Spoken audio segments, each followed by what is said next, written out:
Sana Magandang araw mga banateros. Ako po si Banat Bay at eto na nga pag-usapan natin ang mga issue sa lipunan, mga maiinit na issue. Mga chismisan sa kanto, mga awayan, kung saan-saan, pag-usapan natin yan. Naku po, marami pong mga pangyayari na ganap nitong weekend.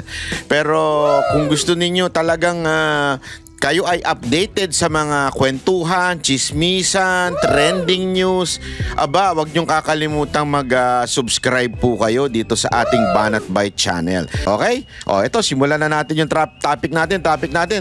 Ito.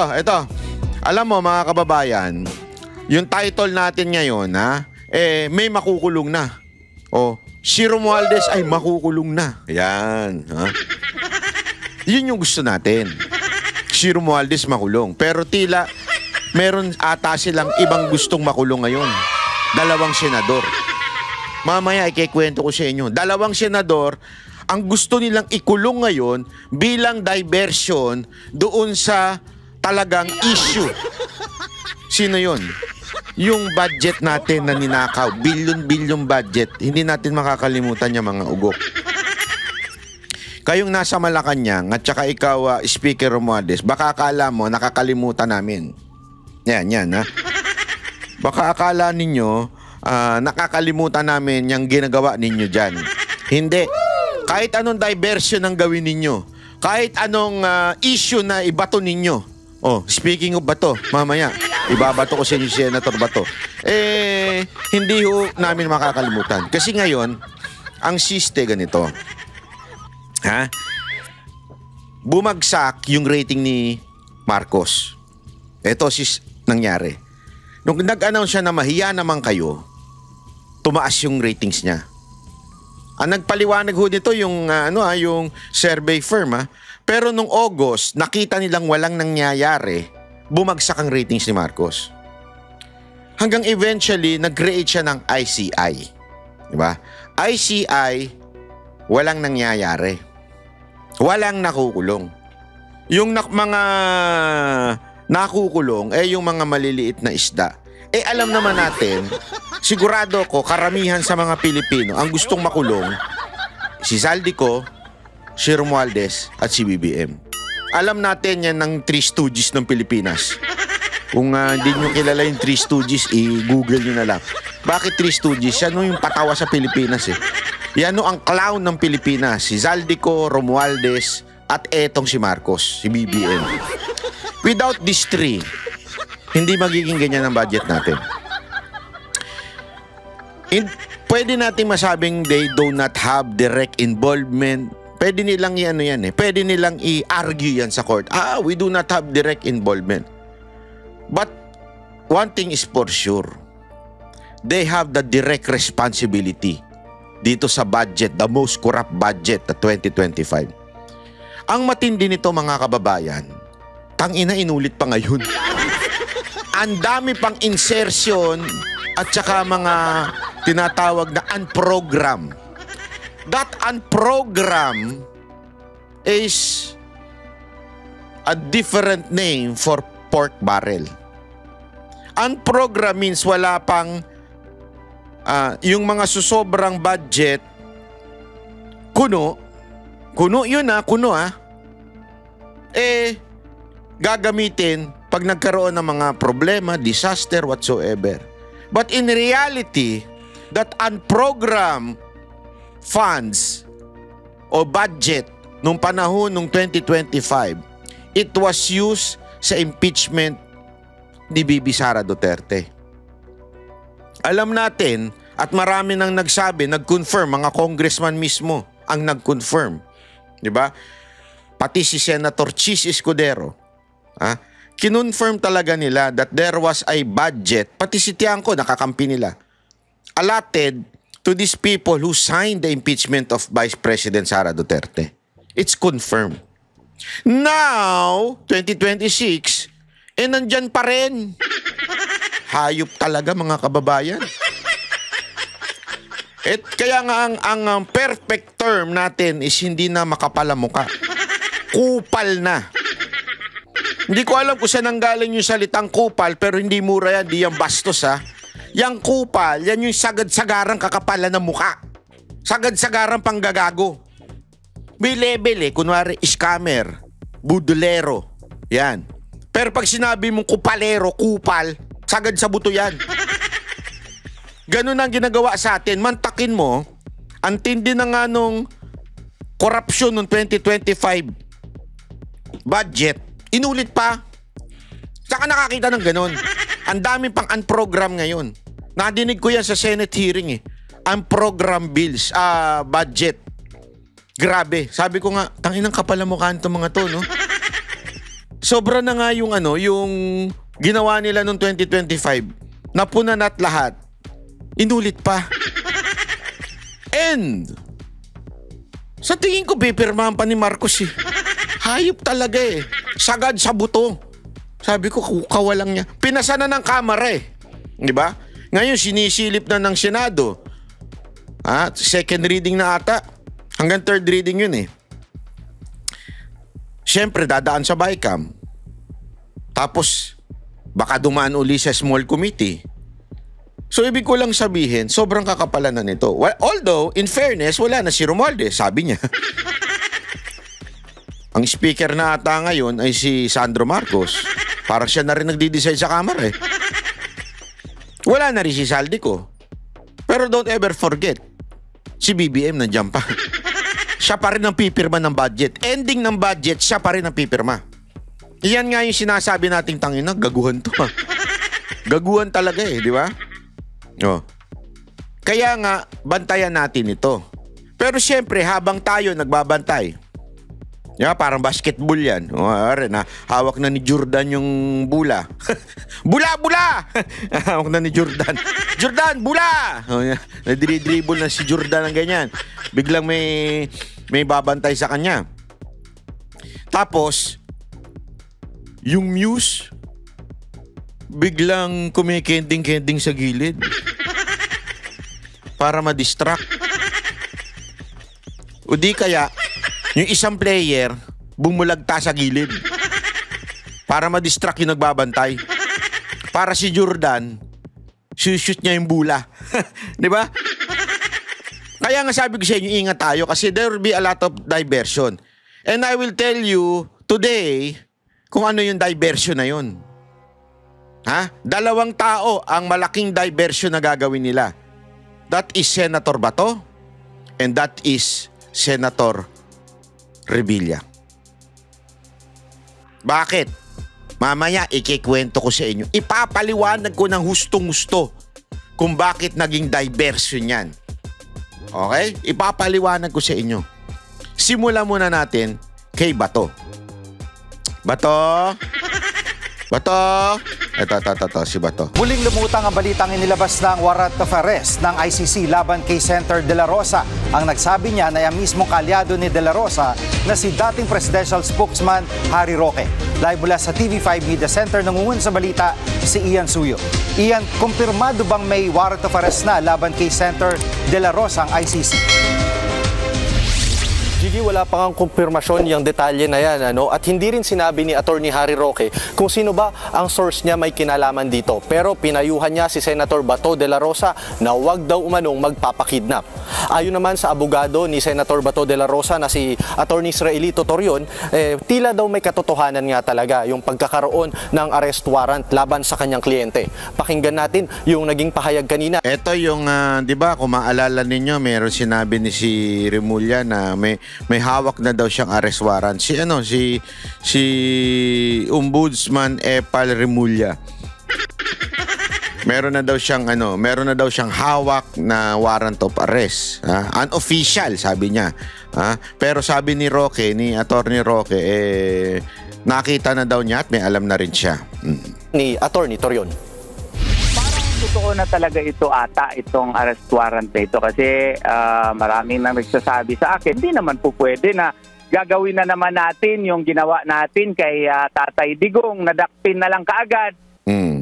Yan.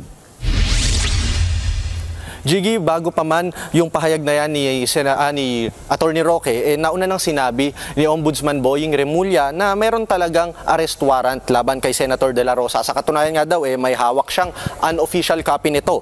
Pero sinabi na noon ng ICC na kung walang lumalabas na ganyang impormasyon sa kanilang official channels, most likely hindi raw kumpirmado yan. At iyan, paano ba ang sistema o pulisya ng ICC dito sa kanilang arrest warrant? Okay, Jiggy, himayin natin yan. Nakasaad yan sa Article 58 ng Rome Statute. Yung Rome Statute, yan yung international treaty na nagtatag sa ICC. At sa ilalim ng artikulong yan, pwedeng maglabas ng arrest warrant ang pre-trial chamber kung sakaling masusumpangan nga nilang may basehan para litisin ang isang individual. Yun nga lang, Jiggy, hindi nakasaad kung kailangan ba isa publiko yan o pwedeng gawin in secrecy. Pero kadalasan, hindi na yan isinasa publiko para hindi rin makaalis o makatakas yung isang individual na akusado at ipinapaaresto. Si Senator De La Rosa ba ay nasa na ngayon, Ian? Jiggy, sa isang panayam kay Ombudsman Remulla, sabi niya ang latest sighting daw kay Senator Bato ay sa Pampanga. Pero mula noong November 11, buhat... Grabe yung yung style ni Remulla talaga, no? Ano siya mamaya ibubuking pa natin yan.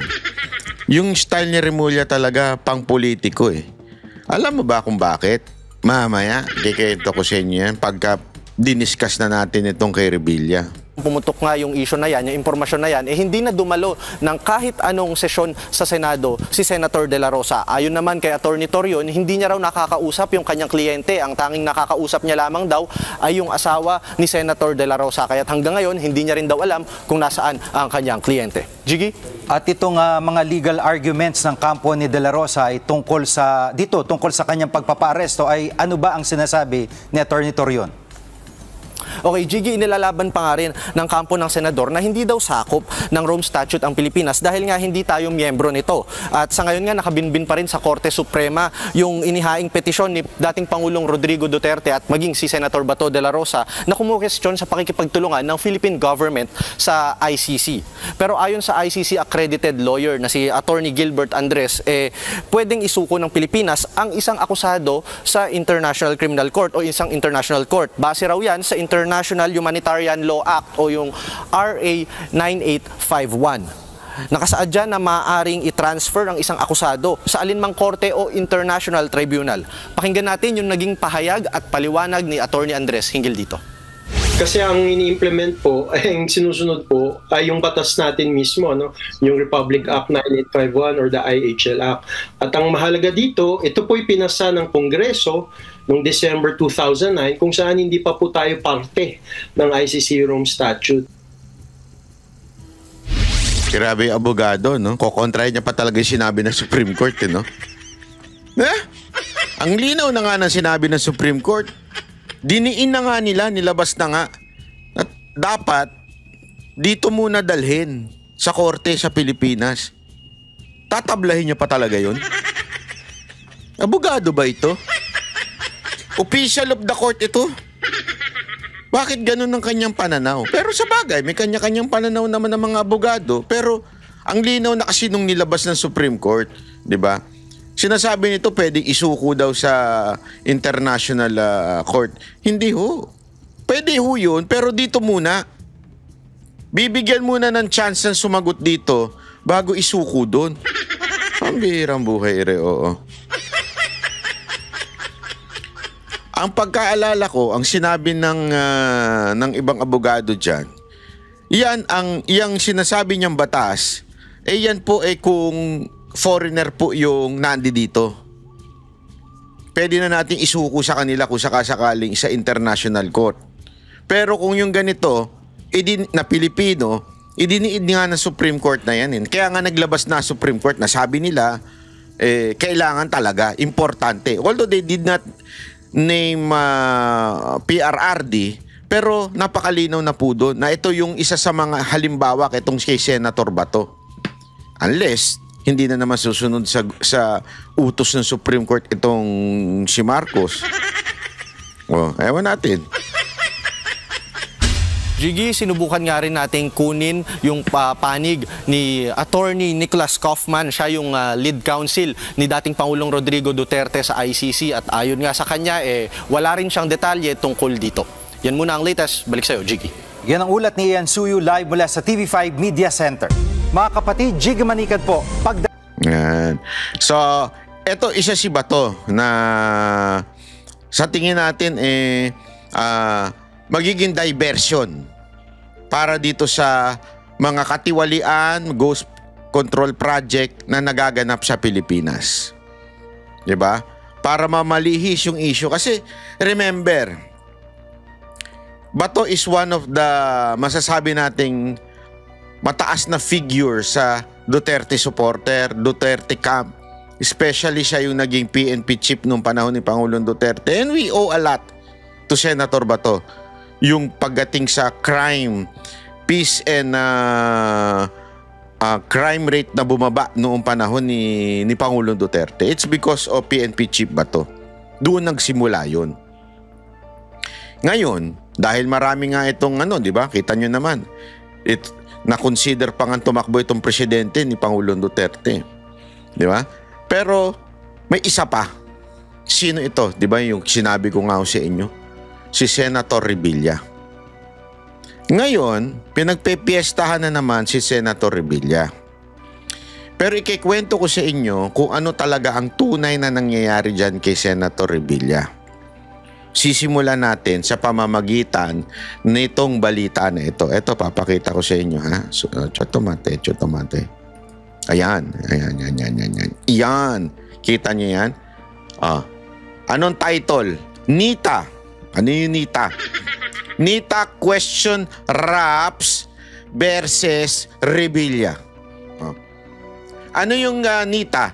National Institute for Transparency and Accountability. Ang linaw-linaw na po dyan, ha? Sabi dyan, in a PAC press conference, NITA Executive Director Carlos Ayala raised alarms over the potential prosecution of former Senator Bong Revilla. Sinasabi dito, tatagalugin na lang natin, ha, kasi para mas malinaw ang ating paliwanag dito. Ang grupo na ito ay nagki-question dun sa paratang kay Senator Revilla. Kasi kung maaalala ninyo, noong una, wala naman sa eksena si Senator Revilla. Hanggang pumasok itong yung DPWH official. Na sino yun? Na bit ni Remulla. Tandaan nyo? Yung si Remulla na dating DOJ? Lagi niyang kasama yun. Bit niya yung si ano ang pangalan nun? Si Alcantara ba yun? Chotomate, ha? DPWH. Hindi si Alcantara. Sorry. Si isa. Official.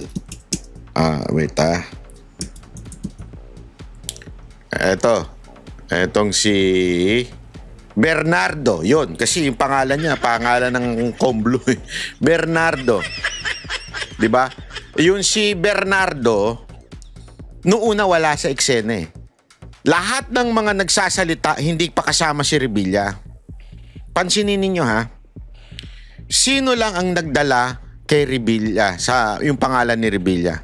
Si si Bernardo. At every time na umaatin si Bernardo, ang may bit-bit sa kanya si Remulla. DOJ Secretary pa to si Remulla. At the same time noon, naalala nyo may inabutan pa na papel, di ba? Yung affidavit ni Bernardo. Di ba? Lagi siyang ganun. Kesyo daw, nung una, sa salita ni Bernardo, wala pa si Revilla. Nung pangalawang mga pumunta, meron na. Yung pangatlo, iba na naman ang kwento. Nadadagdagan yung kwento. At every time pumupunta si Bernardo sa Senado kasama si Remulla. Ganito kasi kwento niyan. Dito sa article na to, sinasabi dito, na itong walang dokumento, walang testigo, walang pisikal na ebidensya, puro kwento lang, hearsay o chismis lang. Yun ang sinasabi nitong article na to. Hindi lang si Revilla pero siya lang inuusig sa parehong salaysay. Dinidiin si Revilla. Yung iba, tinigilan na. Halimbawa, si Chis Escudero, Mark Villar, Jingo Estrada, Joel Villanueva, Grace Poe, Nancy Binay, Sani Angara, yung mga nabanggit, nawala na. Pati nga si Bam Aquino, sinabi dito eh. But none of them, sabi yan sa article, recommended for charges. That's something fishy. Bakit si Revilla lang ang nire-recommendang kasuhan? Diba? Merong mga butas na hindi ka panipaniwalang kwento. Sabi ng Nita ho nagsabi, yung grupo, tinawag daw na testigo na close friend si Revilla. Pero ang kwento ay walang kasamang tao, walang security, walang dokumento, walang koordinasyon. Ayon sa Nita, walang batikang opisyal ang gagawa ng ganito ng kapabayaan. Hindi man lang pinagsalita si Revilla bago pinangalanan sa publiko. Sabi na Nita, hindi sinumon si Revilla, pinatawag si Revilla, hindi daw si pinatawag, hindi binigyan ng pagkakataon sumagot, pero pinangalanan agad sa publiko. Alam mo, sabi nga nila, sabi ng Nita, ang summary ng article na ito ay mahina at chismis lang ang lahat ng ebidensya kay Bong Revilla. Hindi siya pinakinabangan pinakinggan bago inakusahan, at bakit siya lang ang inuusig kung marami ang nadadawit. Kaya humiling sila ng patas at independent investigation. Ganito kasi ang kwento niyan. Kaya kwento ko lang sa inyo, bahagya, kasi may narinig akong kwento. Sa Cavite kasi, dati palang magkaaway ang mga Remulla at ang Revilla sa politika.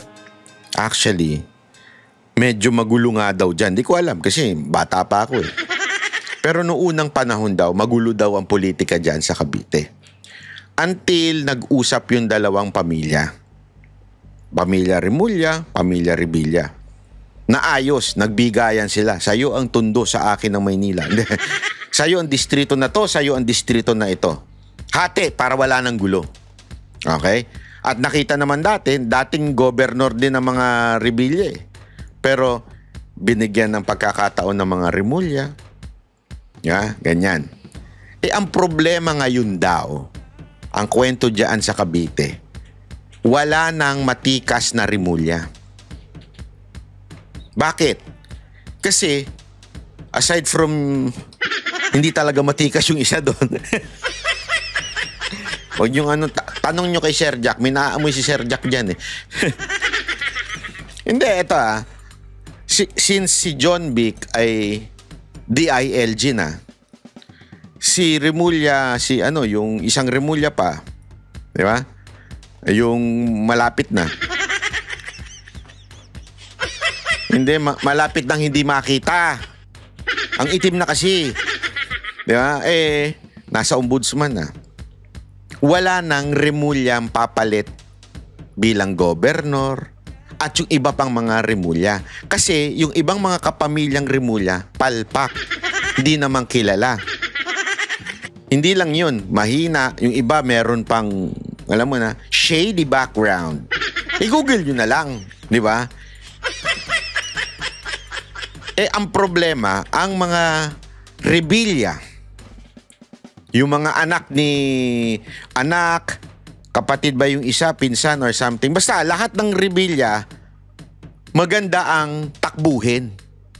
Kahit nga si Mayor Lani, maganda ang takbuhin sa Cavite. Sa madaling salita, yung mga tao, nakikita na ma-occupy ng itong mga posisyon sa Cavite ng mga Revilla. One, buwisit na sila sa mga Rimulya. Two, may isa pang, alam mo na, nahuli. Three, talagang wala na. Ibig sabihin, walang maayos ngayon. Okay? Ganun ang nangyayari. Kaya daw, ngayon, sabi nila, tila dinudurog ng mga Rimulya ang Rebilla. Pinuputikan, dinudumihan. Kaya nga, di umano, allegedly, itong si Bernardo, yung DPWH, bigla-bigla na lang nadamay si Senator Bong Revilla, dating Senator Bong Revilla. Na nung una naman, wala sa testimony niya. At the same time, pinadiin ng pinadiin. Idadamay nga daw yung buong pamilya. Para bagang idinidikit yung mga pamilya ni Senator Bong Revilla para masira sa Cavite. Kasi ang prediction sa 2028, walang mananalong Rimulya dyan. Burado na ang Rimulya sa Cavite. Yan ang sabi sa akin ng mga taga Cavite. Kinikwento nila sa akin. Wala naman, una-una palpak talaga mga Rimulya sa Cavite. Walang nagawang maayos. Sabit-sabit. Hindi, tanungin nyo na lang yung mga nasa Cavite. Tanungin nyo, sino talaga mas gusto nila? Revilla o Rimulya? Revilla pa rin. Kaya kailangan durugin daw ang mga Revilla sa politika. Ito ang ginagawa ngayon kay Senator Bong Revilla. Kaya nga, pati itong NITA, itong grupo na NITA, hindi ko to kagrupo. Grupo ng NITA, National Institute for Transparency and Accountability, duda sa mga ina-accuse kay Senator Bong Revilla. Duda sila. Pangalawa, easy target kasi si Bong Revilla kasi dati nang nakasuhan. But, remember, he was acquitted doon sa kaso niya. Kasi yung ibang mga media, tingnan nyo, kasama yung mga media na naninira Laging sinasabi, pangalawa nyo na to, pangalawa niya na yan. Pangalawang ano? Hindi nila sabihin na napawalang sala si Senator Bong Revilla noon. Walang sapat na ebidensya. Ibig sabihin, talagang malinis si Senator Bong Revilla noon. Kasi nga, remember the story? Ipapaalala ko lang sa inyo. Politics. Dahil si Senator Bong Revilla at saka nung panahon na yun si Jinggoy, sila yung mga umagainst kay Pinoy noon. Kaya nga 'di ba binitbit sa Malacanang? Naalala nyo yung kwento? Binitbit sa Malacanang yan si Senator Bong Revilla noong panahon ni Pinoy para kausapin. Tapos ayaw niyang pumayag, hindi siya pumabor doon sa gusto mangyari ni Pinoy. Doon siya pinatungan na ng kaso, pinakulong na, sinira na. Kasi at that time, siya pala, ang taas niya sa ratings, siya pala ang susunod supposedly tatakbong presidente nun. Para tumapat sa bata ni Pinoy. Hanggang ipinakulong para masira yung pangalan. Alam mo naman tayo, minsan mga Pilipino, judgmental tayo Minsan hindi na natin inaalam ang istorya. Basta inakasuhan sa media, sira na. Ganun It's all about perception. So nung sinira siya sa publiko, sa mata ng tao, perception. Pero magtataka ka, kasi ito isipin mo mabuti ito mga kababayan Kung talagang sablay ang mga Revilla, bakit paulit-ulit silang binoboto, pati yung mga anak, sa Cavite? Wala pa ata ako natanong na taga Cavite na magsasabing, ang mga Revilla, loko yan. Ang mga Revilla, abusado yan. As a matter of fact, marami dyan. Pati nga yung kapatid ba yun o pinsan? Umaangat din. Magaling din daw sa Cavite. Sabi ko, bakit ganun? Nung mga panahon na hindi ko pa alam ito bakit ganun? Parang ang dumi niyang tingnan. Kasi nga, iyan ang trabaho ng media. Lalong-lalo na yung mga kapanalig na mga tulpo. Kaya nilang manira ng manira sa publiko. Ganon po sila. siniraan ng todo-todo. Ngayon, inuulit na naman to para talagang mabura sila sa Cavite. Kasi nga, sa totoo lang, kung hindi nagbati ang Remulla at Revilla sa Cavite, hindi mananalo ang mga Remulla. Tinatain na yan sa Cavite. Galit ang mga taga Cavite dyan sa mga Remulla. That's the truth. Sabi ko nga sa inyo, do not ask me. Ask those Caviteños. Alam na mga Caviteños yan. Gusto nila si Revilla, mga Remulla, tinatain na nila dyan. Ayaw nila. Kaya lang, wala na magagawa.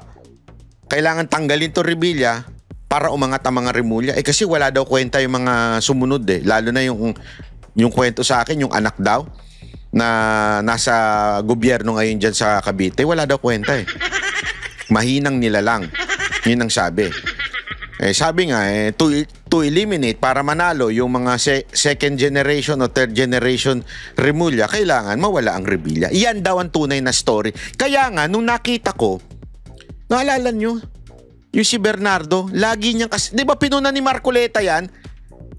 Laging pabago-bago ng statement si Bernardo dahil kasama si Remulla. Tapos nagdataka nga si Marcoleta, bakit laging sa lahat-lahat, yung iba pa mga DPWH, lagi si Bernardo ang kasama. Laging siya yung nanggaling sa DOJ, inaabutan ng tawag doon, sinumpa ang salaysay, yung binabasa, lagi. Balikan nyo yung mga video. Bakit? Dito napapaghalataan o nakukonfirm yung mga kinikwento sa akin ng mga taga Cavite. Ganyan pala talaga yan. Etong pagdawit kay Senator Bong Revilla ay labanan lamang pala ng Cavite politics. Okay? Hitting two birds in one stone. Ano yun? Madadivert na yung issue sa mga Romualdez at kay Marcos at kay Sandro at kay First Lady, mawawala pag idiniin at ikinulong si Senator Bong Revilla at si Bato. Nakikita niyo yung buong picture, yung buong propaganda ng gobyerno. Imagine niyo. Imagine niyo. Pag nakulong si Bong Revilla, pag nakulong si Bato, it will be a big story na yung galit ng tao inililipat nila ngayon kay Revilla. Hindi niyo napapansin? Merong pattern. Yung mga trolls, inililipat lahat ng galit kay Revilla. Tangina, mas galit pa sila kay Revilla kaysa kay Romualdez. Saan ka nakakita ng ganun? Walang kinalaman yung tao. Wala na Wala nga siya sa Senado ngayon Di ba? Inilaglag nga siya ni Marcos Tapos siya pa yung parang sobrang sama. Tapos si Romualdez parang, I'm the holy one. May ganyan. Ano yung ganyan? Pakpak. Diba? Ganun katindi ang nangyari ngayon. Nalilihis talaga sa tunay na issue kasi nga naman, di ba, ang packaging ng media, second time around. Gusto nyong malaman kung paano natin masasabing meron talagang bias etong si Remulla? Eto, ipapakita ko sa inyo Eto, panoorin ninyo ito. Naming names, the two who have arrest warrants already by December 15 are Senators Jinggoy and Bong Revilla. Tama po ba? It came from you, not from me. But I think that your guess is as good as mine, given the fact that these cases are already under investigation. Okay, so, all right. I'm a little confused. I thought it came from you. So this came from media, from speculation? No, it's part of my interaction with media. When they were squeezing me for information, I think that I said that these were the cases that may be interesting. You have to take... Yan Eto, napakaganda nitong video na ito. Dito, malalaman mo talaga yung plano ni Remulla. Bakit? Ang context kasi nito, December 15, sabi ni Corina, naming names, the two have arrest warrants already by December 15 are Senators Jinggoy and Bong Revilla. Tama po ba? Nung una, in denial si Boying. Sabi niya, it came from you, not from me. But I think your guess is as good as mine, given the fact that these cases are already under investigation. Tapos parang nawindang si Corina. Bakit? Sandali, nalito ko. I'm a little confused. Because I thought it came from you. Kasi may media na nakapag-interview, binitawan niya eh. Binitawan nito eh. Ni Boying eh. So this came from media? Tanong ni Corina. Alam mo sagot ni Boying.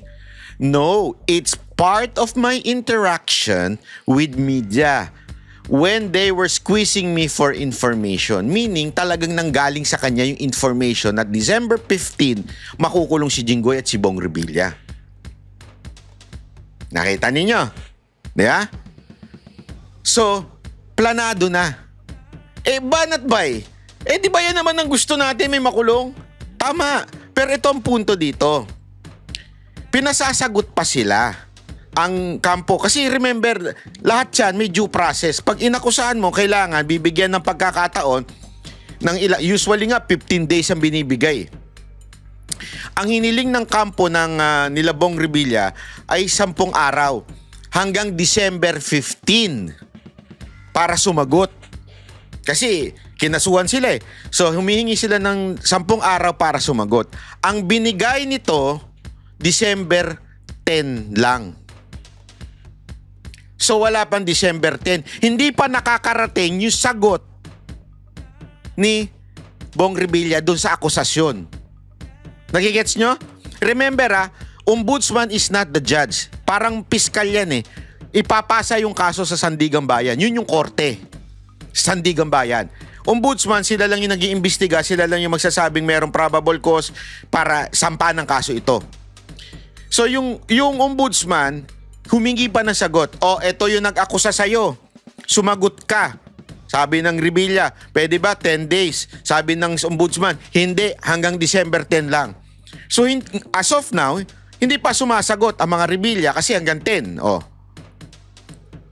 Pero itong interview na to, I think it was 2 days ago o 3 days ago. 3 days ago, alam na niya na makukulong ng December 15 without the counter affidavit. Paano nangyari yun?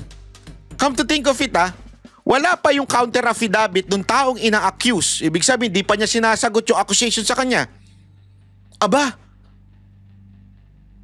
alam na niya na makukulong? Planado na makukulong? Mawawarant? Kasi pag winaran siya, non-bailable yung ikakaso sa kanya kaya makukulong. So, alam mo na mabibigyan sila ng warrant on December 15 without yung counter affidavit nung ina-accuse na tao. Paano nangyari yun?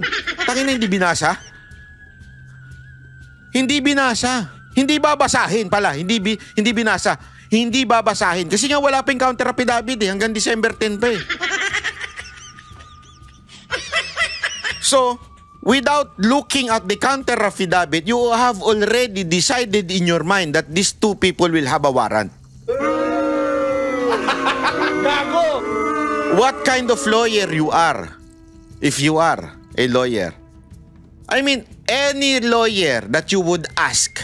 Imaginein mo, halimbawa ako, may kaso ko, halimbawa, kinasuhan ako ni Saldico. Talaga namang kinasuhan niya ako.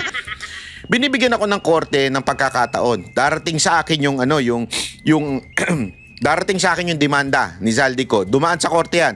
So, from Zaldico's lawyer, pupunta sa korte, may receive, sasabihin ngayon ng korte, oy, ikaw, Banat Bay, sumagot ka sa akusasyon na kinakasuhan ka nito. Sumagot ka. In 15 days. Usually 15, minsan 10, di ko alam. Depende yan sa judge kung ano sasabihin. Usually 15 days. Pasasagutin ka. Sasagot ka ngayon. Pak. Yeah? Usually humihingi pa nga na extension yung iba. Ako sasagot.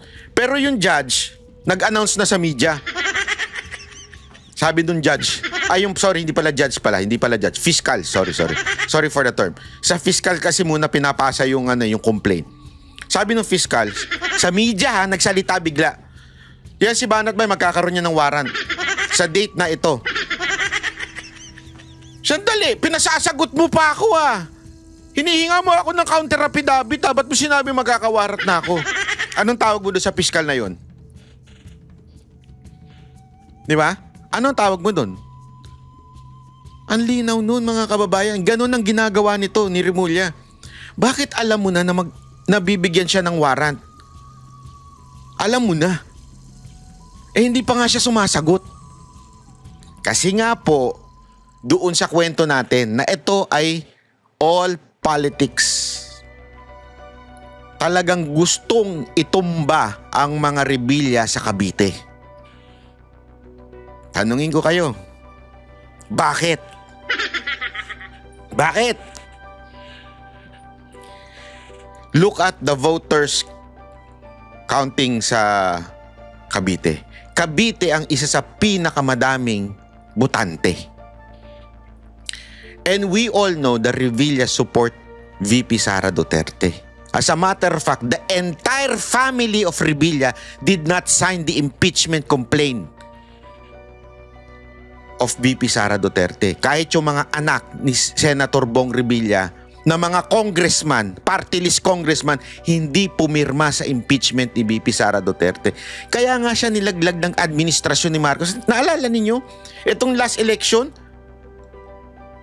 nalaglag siya. Alam nyo, hindi naman sa sobrang popular ni Bong Revilla. Parang maraming nagagalit dyan.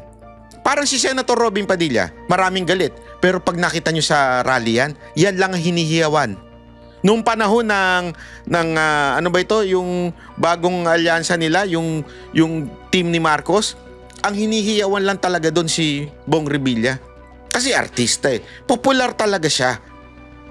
Pero nalaglag, sana man lang naging kulelat Nalaglag at pumasok mga pinklawan na hindi naman nangampan niya. Saka nakakita nun. That's a pretty obvious way para ilaglag yung tao. Bakit? Kasi nga, kilala ang Revilla na supporter ni VP Sara Duterte. Ngayon, sa darating na eleksyon, 2028, Cavite ang isa sa mga key factor ng presidential election. Excuse me po. Alam niyo kung bakit? Sa ratings, Mindanao, Visayas, given yan. Sa mga Duterte yan. Pero remember, sabi nga nila, I think 50 or 45%. Tanong nga natin kay how many percentage the voters of Luzon?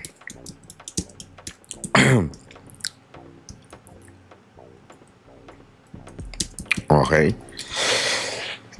Excuse me. Sorry naman. Daldal mo kasi.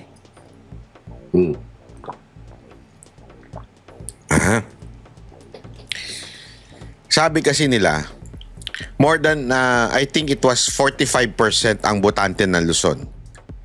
Yung naalala ko Ayan. Okay.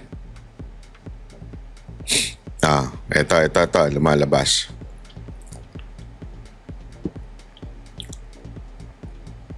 Ayan, sabi dito, 54.5% nasa Luzon. Okay, nasa Luzon yan. Ibig sabihin, given na Mindanao at Visayas, majority yan. Nakita sa doon sa huling survey, VP Sara yan. Pero remember, may 54.5% ang Luzon. At ang kabuang botante ng Cavite ay napakalaki. Ayan, nakalagay dyan, Cavite bilang bahagi ng Luzon, 2.4 million. 2.447 million. So, ibig sabihin yan, 6% ng botante ng Luzon nasa taga Cavite pa lang. Ang laking factor niyan. Alam natin, mas pinaniniwalaan sa Cavite ang mga Revilla at supporter ni VP Sara Duterte. Alam naman natin, sigurado na ang Remulla, ang ikakampanya niyan, yung administration slate ni Marcos. Kung maaalala ninyo, Ganyan din ang ginawa nila nung panahon kay Pangulong Duterte. Alam ko yan kasi kasama kami sa kampanya. Last minute nagdesisyon lang ang mga Rimulya na papasukin ang mga Duterte. No choice na sila, kailangan na nila sumipsip. Kasi grabe na yung trend kay Pangulong Duterte. Naalala ko noon, wala ka nang madadaanan pag siya ang nangampanya at umikot. Wala na silang choice. Kailangan na nila suportahan si Pangulong Duterte. Pero nung una, ayaw nilang papasukin dyan sa Cavite. Ganyan kasi sila maglaro dyan, itong mga Rimulya. Talagang wawasakin ka pag kakalabang ka. Actually, may nagkwento nga sa akin na pag nagbi-meeting daw sa Malacanang, itong si Marcos, ang talagang nagmamaniubra ng mga desisyon sa Malacanang ay walang iba kung hindi ang Rimulya, si First Lady, at si Romualdez. Si Marcos, tunganga lang daw. Ganyan lang.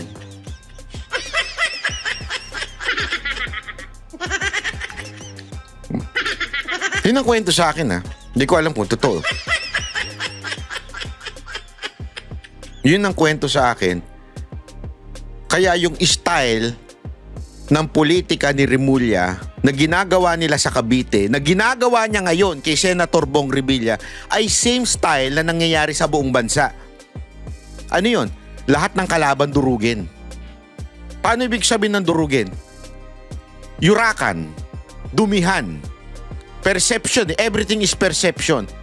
So, dudumihan nila ng dudumihan ng kalaban, pakakasuhan nila para magmukhang may kasalanan. It doesn't matter to them whether they're convicted or not.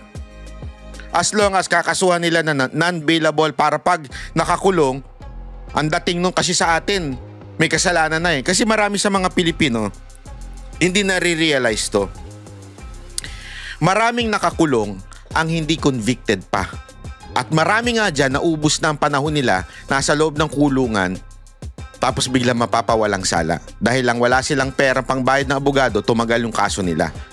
Kasi meron tayong mga tinatawag na non-bailable. Halimbawa, meron kang kaso, hinuli ka, kinasuhan ka ng non-bailable case. Lalo na itong mga ikakaso kila Senator Bong Revilla. Kaya yun nangyari kay Bong Revilla at kay Jingo Estrada. Nakulong sila, tapos eventually sinabi ng korte, wala silang kasalanan. Pero nakulong na sila. Ganong katindi ang sa atin. It took time. Ano nangyari nun? Basta, buong administrasyon ni Pinoy, kulong sila. Inuulit ngayon. Ganong kasama itong gobyerno to. Alam mo, nung panahon ni Pinoy, yan yung ayaw na ayaw natin eh. Actually, yan yung ayaw na ayaw ng mga Marcoses din nung panahon na yun. Bakit? Lahat ng mga, di ba yung panahon ni Cory, panahon ni Pinoy, lahat ng kalaban, pinapakulong, kinakasuhan. Ganun na nangyari nun eh. Galit na galit ang mga Marcos nun. Ngayon, yun din ang ginagawa nila. Pinakukulong, pakukulong, tapos wala na silang pakialam whether convicted o hindi. Basta importante, during my term as a president, kulong kay lahat. Anong patunay nito? The Hague. The Hague ang patunay nito.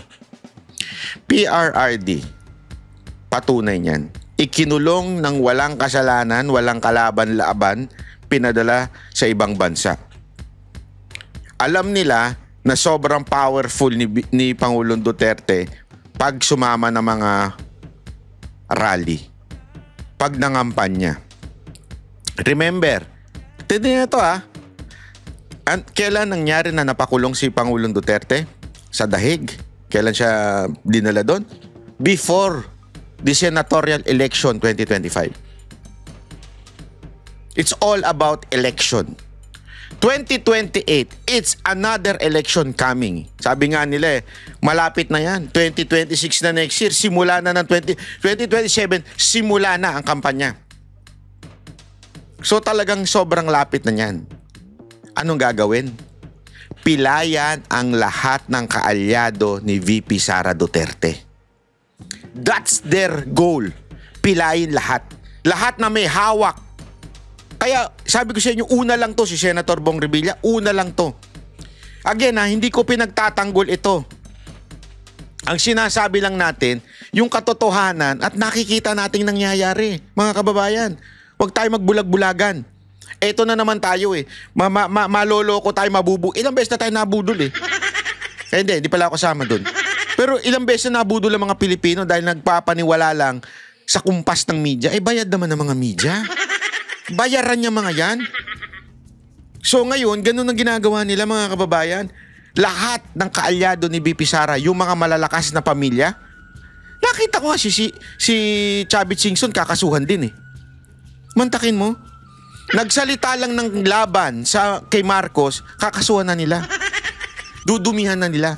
Ganito ginagawa nila Kakasuhan, nilagay ito bilang hitman para kasuhan. Sabihin ng hitman, yung hindi yung hitman na napapanood natin. Hitman, kakasuhan yung mga kalaban. Tapos meron silang hinire na mga trolls, di ba? Panoorin nyo yung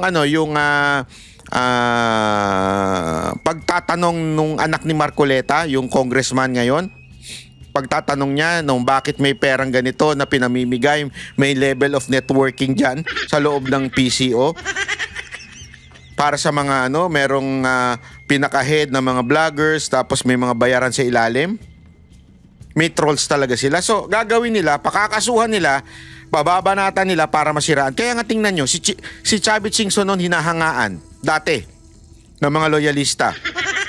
Nung nagsalita, lumabang kay Marcos, lahat ng trolls, inatake siya. Masamang tao, bla bla bla bla bla bla. Pero dati, kampi nila. Kasi, alam naman natin, aside from political influence ng mga Singson, may pera yan. Malaki pera niyan. Inuna na nga nila si Tebes dahil alam nila malakas ang Tebes sa Negros. Si Pastor Kibuloy, binanatan din nila. Bakit? Alam nilang financier, tumulong din. At kita nyo naman kung paano nakakulong pa ito si Pastor Kibuloy kung paano siya tumulong noong 2025 election sa PDP. Todo. Siya lang ang KOJC lang, ang SMNA lang nakakagawa ng simultaneous rally. Ilan yun? Nakikita nyo yun, di ba? Nakabidyo kami nun. Ganong kalupit. Kaya pinilayan din ng todo. Winasak din ng todo. Dudurugin talaga. Syempre itong Cavite, dapat ang mga Revilla. Marami pa yan. Basta malalakas, wawasakin nila. At supporter ni BP Sara Duterte. Nakasulat na yan, nakalista na yan. Ito mga ito. Yariin na ito. Kasuhan na yan. Anuhin natin. Kaya lang, sabi ko nga sa inyo, as always, I keep on telling you, ladies and gentlemen, hindi po natutulog ang Diyos. Yan ang lagi niyong tatandaan. Hindi natutulog ang Diyos. Kasi sabi ko nga, alam mo, natatawa nga ako Actually, sino ba nagsabi sa akin to? Isang banateros nagsabi sa akin to si Jay ata, sabi niya. Di ba, kinasuhan ka rin ni Sam Bersosa? Yung tumakbong mayor ng Maynila na support. I mean, hindi support na yung literal. I mean, yung mahinang tumakbo. Ibig sabihin nun, yung walang kwenta, yung irrelevant na tumakbo sa Maynila ni si Sam Bersosa, dating congressman. Ngayon, may balita ang bilyonaryo na nababanggit siya dahil doon sa kotse na nakita yung conduction sticker. Di ba naalala nyo, naglabas si Zaldico ng mga maleta, may conduction sticker doon. Hinanap ng bilyonaryo. Nahanap ng bilyonaryo. At yung kumpanya may relation daw, merong parang naglilink kay Sam Bersosa. Although hinihingan pa nila ng panig si Sam Bersosa, pero medyo nagkaroon ng link, parang yung address nandun sa building ng front row. Hindi natin alam. Tapos yung sasakyan, Maserati. Yun din ang distributor ng Maserati sa Pilipinas, si Sam Bersosa.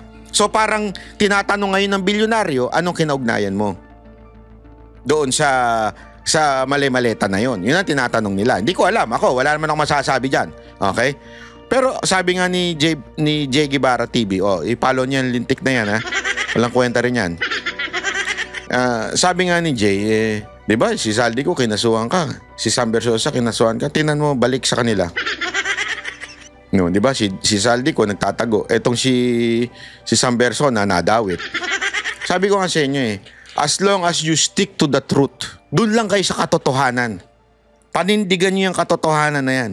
Huwag kayong magsisinungaling, kakampi niyo Diyos. Hindi, totoo ito. Hindi ako nagbibiro. Kasi sabi nga, 'di ba, ang ganda nung bersikulo na if God is for you, who can be against you? Tama, mali. Ang ganda niyan Pero may kabaligtaran yan. If God is against you, patay ka. Ganun. Hindi, dagdag ko na lang yun. Nakukuha nyo? Sabi nga nila, if God is for you, kung kasama mo Diyos sa buhay mo, sino makakalaban mo? Pero ang mas masakit dito, pag ang Diyos kalaban mo, sinong kakampi sa'yo? Wala. Walang kayang lumaban sa Diyos. Kahit anong tadhanang gawin mo, kahit anong agimat, kahit anong orasyon mo dyan, pag ang kalaban mo na Diyos, babalik sa iyan. Paano mo makakalaban ng Diyos? Pag ikaw nandedehado ng kapwa, injustice, pag ikaw ay nagsisinungaling, diba? Yung truth, kailangan nandyan lagi yan. Babalik sa'yo at babalik sa'yo yung consequence niyan. Kaya nga sabi ko sa inyo mga kababayan, let's just stick on the truth. Etong mga nangyayari sa Pilipinas, matindi ho ito. Lahat ng kasinungalingan kaliwat kanan. Fake news kaliwat kanan. Yeah? Pinagpaplanuhan ng impeachment ni BP Sara Duterte. Lahat pinagpaplanuhan. Lahat ng kakampi ni BP Sara Duterte pinagpaplanuhan. Para lang talaga madurog ang mga Duterte sa Pilipinas. Pero hindi natutulog ang Diyos. By the way, highway sa mga taga-Paris, merong ginagawang tayo, yung parang ganon. Actually, noong una hindi ko talaga maintindihan yan. Hanggang pinaliwanag sa akin ni Anna Roth. Ewan ko kung tama yung paliwanag niya. Ewan ko din, gulo din ng utak ng tao na. Sabi niya sa akin, yung pipirma, di ba? Sasabihin nyo na parang yung pirma daw na yon isasagmit sa Supreme Court para encourage sa Supreme Court na gumawa ng paraan something para kay Tatay Digong. At sabi ko sa kanya, sabi niya, Banat Bay, gusto kong gumawa niyan sa Paris. Bakit nagpapaalam? Sino ka ba? Jowa ba kita? Hindi, kasi yung mga taga-Paris, yung isang organisasyon dito, hindi ko napapangalan, matapang pa naman yung organisasyon na yon. Ayaw Ayaw dito kasi siniraan daw ng isang vlogger yung papirma-pirma na yun. Sabi ko, sandali. Yan bang papirma-pirma nyo na yan, may involved na pera dyan? Kailangan mo ba magbayad dyan pagka pumirma ka? Baka mamaya patiket yan, ha? Hindi, walang pera dito. Kahit kung may pera dito, kahit ako ayoko. Ano yan? Basta pipirma lang para isubmit sa Supreme Court daw. Okay. So wala involved na pera. Wala. Pirma-pirmahan lang to.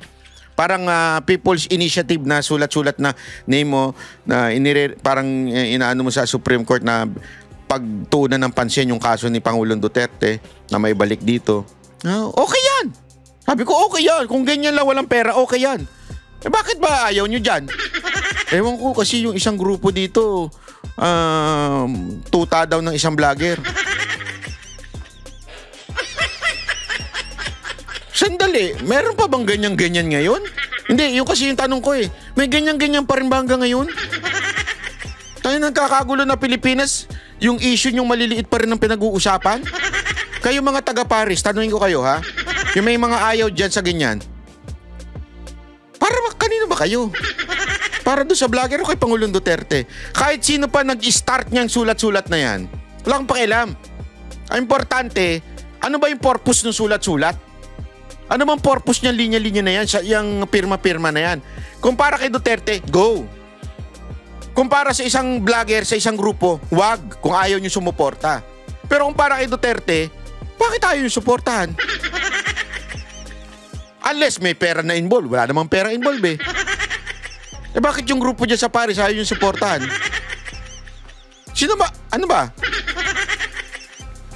TDS ba kayo o MDS kayo? Sige nga, tanongin ko kayo. Anong MDS? Marcos diehard supporter. Kayo talaga, oo. Gago! Hindi, DDS ba kayo? Duterte supporter ba kayo? O vlogger supporter kayo? Sabi ko nga sa inyo kami Banateros, wag nyo kami suportahan. Ang suportahan natin yung makakapag-ayos ng ating bansa. Yung gaganda ang ating kinabukasan at ating mga henerasyon. Hindi kami mga vlogger na suportahan nyo. Tangina, huwag na kayo masyadong panatiko. Hindi, dito pinaniniwala akong vlogger. Hindi, dito lang ako sa mga ganito. Ay, dito lang, walang ganon. Lahat tayo, sumusuporta tayo sa bayan natin. At sa pagkakataong ito, ang mga Duterte ang makakatulong sa atin. Makakasalba sa dumadaos-dos na nating bansa, ang mga Duterte. Diyan tayo. Hindi, supporter ko, vlogger ako ni ganito, vlogger ako ni ganito, vlogger, putang ina nyo. Gago pala kayo. Hindi kayo para sa bayan. Para lang kayo sa vlogger. Eto, tanong ko sa inyo, kung si General Luna merong negosyo, bayan o negosyo? Ako, meron akong tanong sa inyo, vlogger o Duterte? Pahala na kayo. O kaya, vlogger o bayan? Huwag kayong panatiko. Huwag kayong panatiko. Again wala ko sinasabi huwag maniwala kayo sa akin. Hindi. Kung makakatulong ito sa mga Duterte, na si Pangulong Duterte yung umayos ng bansa natin, kung makakatulong sa kanya to, gawin natin. Kasi wag na natin yung kaninong credit mapupunta to. Walang ganun. Si Duterte focus. Ano ba? Ano naman kayo? Para kayong mga bata. Ano ba? Nauhulyanin na ba kayo dyan? Kasi balita ko, ulyanin na yung iba dyan sa Paris Umayos kayo. Yung pinapapirma ni Ana Ruth, pupirma na kayo. Wag na kayo. At maraming, although iilan lang naman yung mga 2-3 lang naman yung mga against. Yung the rest, hindi, baka yung NPA na tarantado dyan sa Paris. Baka yun, isa yun sa mga nag-against. Meron kasi tarantado dyan sa Paris Yung isang NPA dyan na sinabi, Banat Bay, kami naman, ulul. Kami naman. Nagtatanong ako dito bilang reporter Naalala niyo yun? Bilang SME na gusto marinig ng tao, kami naman. Pang-inan to, kulang sa pagmamahal. Kulang sa aruga. Di kayo malamahal ng asawa mo? Ay puta, maghanap ka na lang na iba.